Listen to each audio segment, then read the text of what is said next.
Apa kabar kalian semua? Semoga kalian semua sehat. Pada kesempatan kali ini saya akan membawakan alur cerita film berjudul Parker, dengan pemeran utama Jason Statham. Baiklah, tanpa ingin berlama-lama lagi, kita langsung saja ke ceritanya.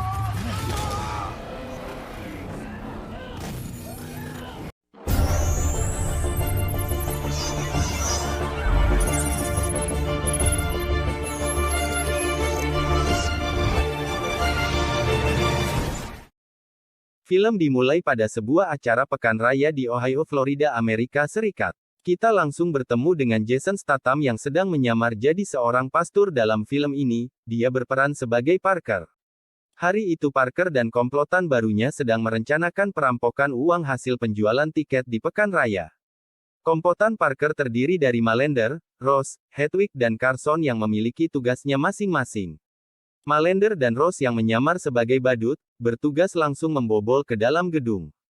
Carson bertugas memantau situasi dan menyediakan jemputan, sedangkan Hedwig bertugas mengalihkan perhatian.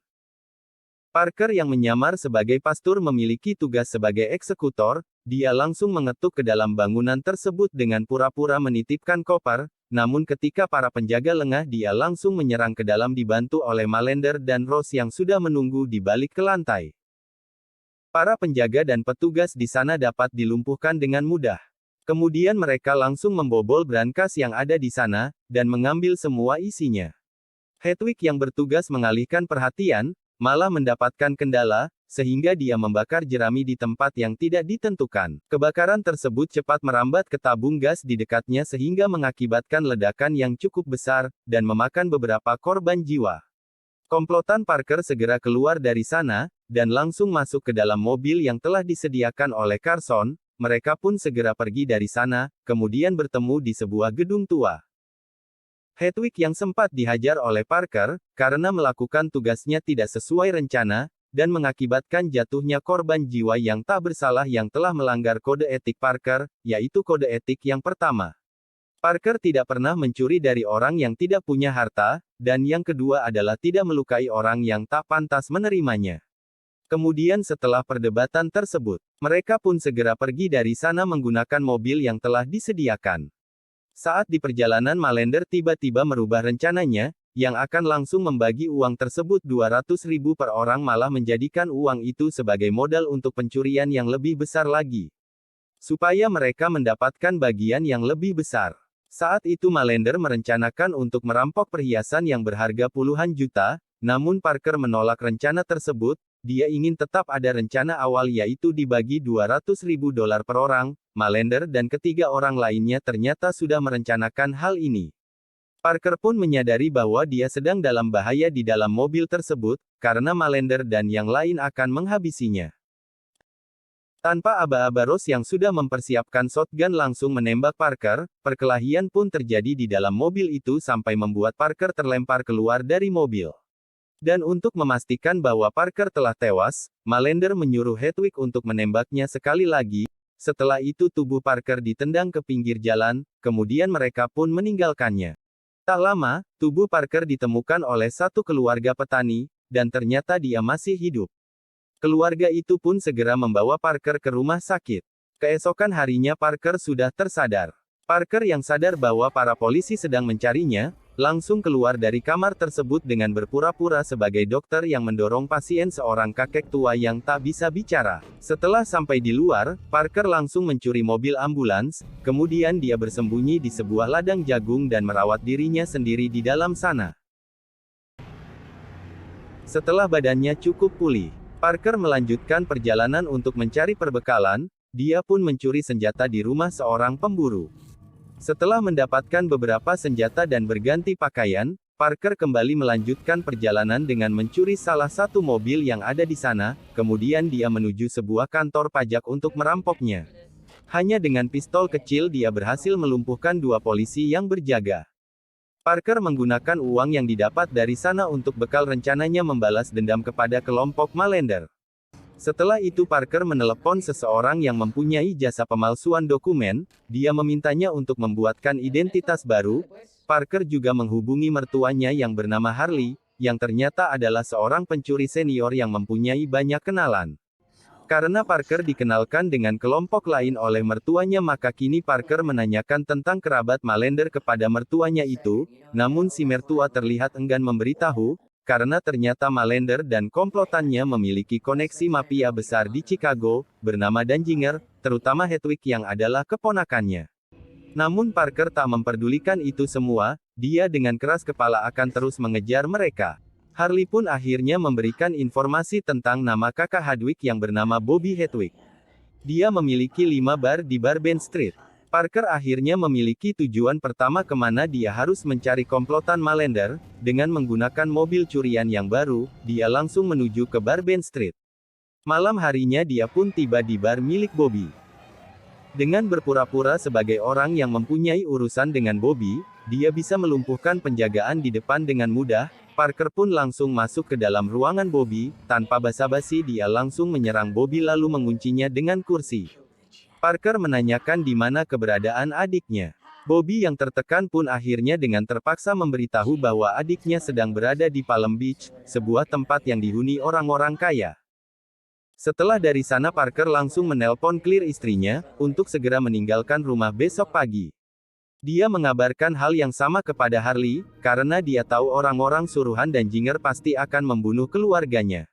Sementara itu komplotan Malender panik ketika Hedwig mendapatkan kabar dari kakaknya, kalau Parker masih hidup. Hedwig pun segera menenangkan mereka dengan meyakinkan bahwa pamannya Danziger si mafia tersohor, akan segera membereskan Parker menggunakan pembunuh bayaran terbaiknya. Keesokan harinya Claire sangat syok ketika mendengar kabar tersebut. Harley juga sudah ada di sana. Mereka merencanakan untuk melakukan perjalanan pagi itu juga ke kota lain, namun saat Harley sedang menjemput istrinya, tiba-tiba rumah Claire kedatangan seorang pembunuh bayaran anak buah Danziger. Namun untung saja Claire menyadari kedatangan pria itu dan langsung kabur melalui jendela. Claire menusuk ban mobil si killerman tersebut dan langsung pergi dari sana. Claire pun menelpon Parker dan mengabarkan tentang keadaannya.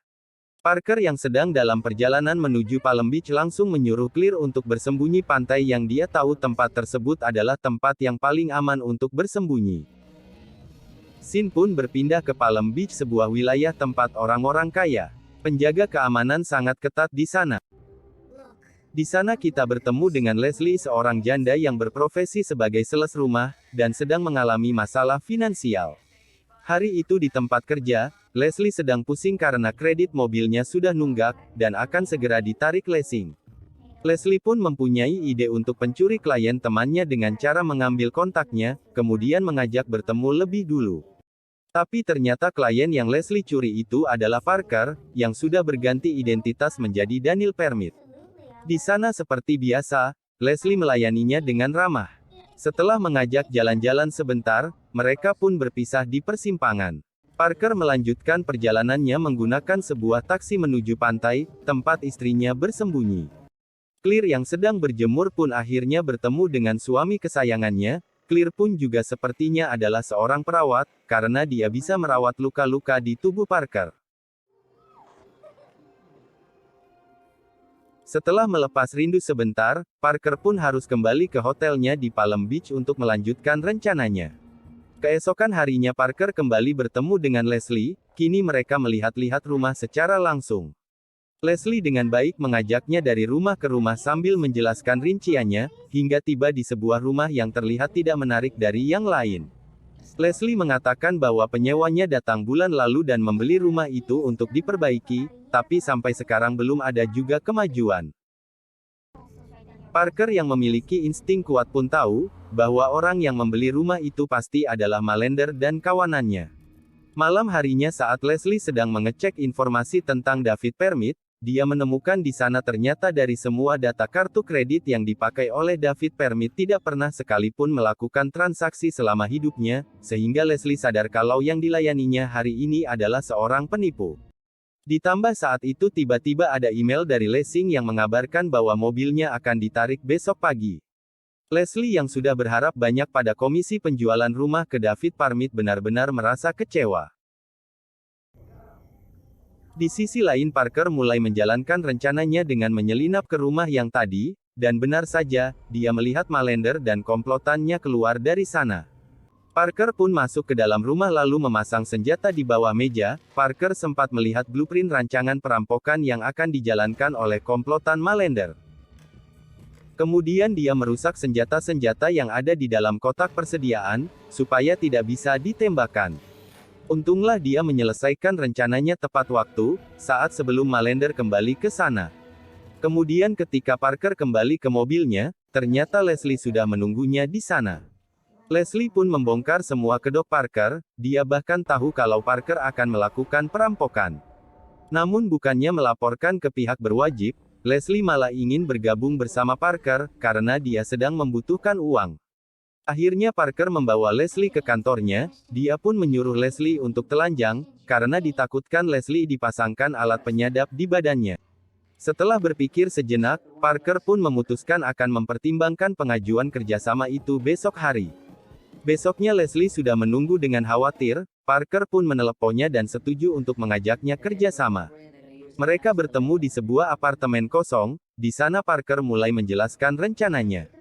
Dia pun menanyakan kepada Leslie di mana tempat berlian senilai puluhan juta disimpan, karena Parker sudah mencari ke setiap toko perhiasan, tapi tidak menemukannya. Yang berarti sasaran komplotan Malender, bukanlah toko perhiasan. Leslie yang sudah tinggal lama di Palm Beach tahu kalau berlian bernilai puluhan juta dolar itu adalah milik Ratu Palm Beach, yang akan dilelang besok malam di kediamannya. Leslie segera mengantar Parker ke lokasi tersebut. Saat Parker memantau dari luar, dia tak sengaja melihat Malender dan komplotannya di dalam sana, yang sedang menyamar menjadi petugas pengangkut barang-barang. Parker pun akhirnya yakin bahwa tempat itulah yang akan mereka rampok. Setelah itu Parker menyuruh Leslie untuk kembali bekerja, sementara dia sendiri kembali pulang ke hotel untuk menyusun rencana. Tapi baru juga sampai di dalam hotel, tiba-tiba saja si pembunuh suruhan dan Jinger sudah ada di sana, dan langsung menyerang Parker. Mereka pun berkelahi habis-habisan, sampai darah muncrat di sana-sini, hingga akhirnya Parker berhasil menjatuhkan si pembunuh pembayaran itu melalui balkon, yang jelas saja membuatnya tewas seketika. Namun Parker pun terluka cukup parah. Besoknya di rumah Leslie dia kedatangan seorang polisi. Polisi tersebut adalah teman Leslie. Ia menanyakan tentang orang bernama David Permit kepada Leslie, karena dia tahu bahwa Leslie adalah sales yang melayaninya kemarin. Rupanya kejadian di kamar hotel Parker kemarin, sedang ramai diperbincangkan oleh orang-orang, akibat jatuhnya si pembunuh bayaran itu dan terekam oleh salah satu ponsel warga.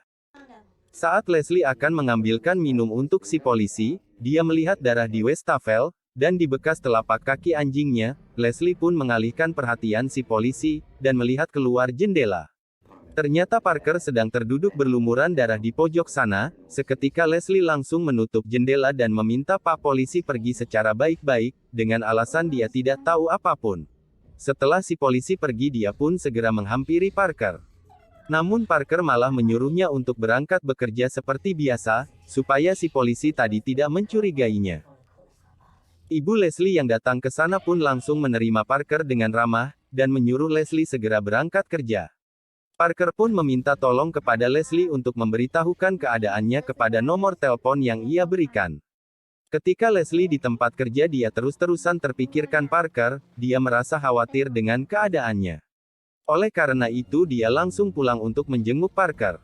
Namun ternyata ketika sampai di rumah, Parker sudah mendapatkan perawatan dari Claire yang adalah istrinya sendiri.